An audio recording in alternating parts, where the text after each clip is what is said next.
Magandang araw mga bossing. Bali ito na yung ating Junior Manggio na pinalitan natin ng tangke. Ayan siya mga boss. Pinalagyan natin ng salo. Kapalad. Ayan. Okay, ganda na mga bossing. Ito yung ating pinalit na tangke. Ayan. Bali ito mga bossing ay welded pero magaling yung ating welder. Courtesy of Boy Paltik Adventure. Ayan o. Kita nyo naman, matibay talaga mga bossing. Mura lang tong tube na to mga bossing. Available to sa online. Yan, per pie. 1.5 ang kapal. Stainless.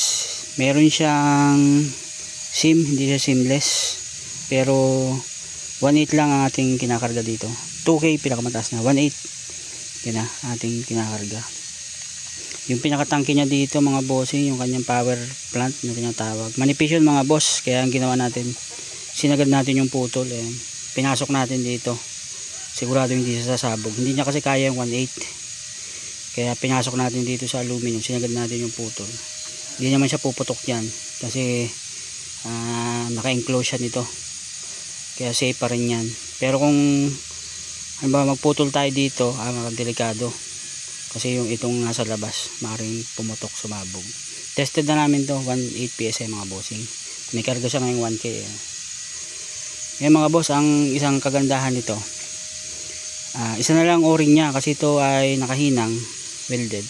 Ito lang o-ring niya mga boss. Kaya talagang pangmatagalan.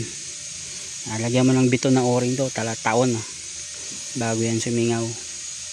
Yan, original na o-ring. Tsaka yung o-ring dito, syempre sa quick fill. Yan, lagyan mo rin ng biton, taon din na yan. Kaya napakatibay nito sa singawan mga boss. Ito lang yung o-ring niya, dito wala na. Ayan mga bossing.